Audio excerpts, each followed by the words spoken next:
పహల్గాం ఉగ్రదాడి అంశంలో పాకిస్తాన్కు బుద్ది చెప్పేందుకు చేపట్టిన ఆపరేషన్ సింధూర్ను ఆపాలని ఏ ప్రపంచ నేత కూడా భారత్ను అడగలేదని ప్రధానమంత్రి నరేంద్ర మోదీ పార్లమెంటు వేదికగా ప్రకటించారు. తానే భారత్ పాక్ యుద్దాన్ని ఆపానంటూ అమెరికా అధ్యక్షుడు ట్రంప్ చేస్తున్న వ్యాఖ్యలను తోసిపుచ్చేలా స్పష్టత ఇచ్చారు. 3 దేశాలు తప్ప మొత్తం ప్రపంచ దేశాలన్నీ భారత్కే మద్దతు పలికాయని చెప్పారు.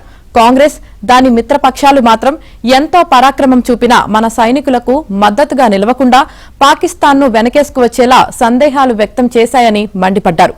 ఆపరేషన్ సింధూర్ పై లోక్సభలో జరిగిన చర్చకు ప్రధాని మోదీ సమాధానం చెప్పారు. సుమారు 2 గంటల పాటు ప్రసంగించారు.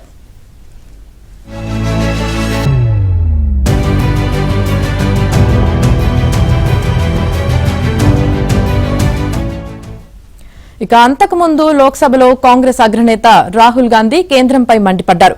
పెహల్గాం ఉగ్రదాడి ఘటనకు ప్రతీకారంగా పాక్కు గట్టిగా బుద్ది చెప్పేందుకు మన దేశం ఆపరేషన్ సింధూర్ చేపట్టిన తీరును రాహుల్ గాంధీ తీవ్రంగా ఆక్షేపించారు.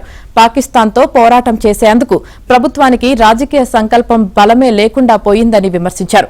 సాయుధ బలగాల చేతులను కట్టేసి పాక్పై దాడికి దిగాలని ఆదేశించారని దుయ్యబట్టారు. భారత్ పాక్ మధ్య సంఘర్షణను నివారించానంటూ అమెరికా అధ్యక్షుడు ట్రంప్ పదే ప్రకటిస్తున్నప్పటికీ ఆయన చెబుతోంది అబద్దమని ప్రధాని మోదీ ఎందుకు చెప్పలేకపోతున్నారు అని రాహుల్ ప్రశ్నించారు.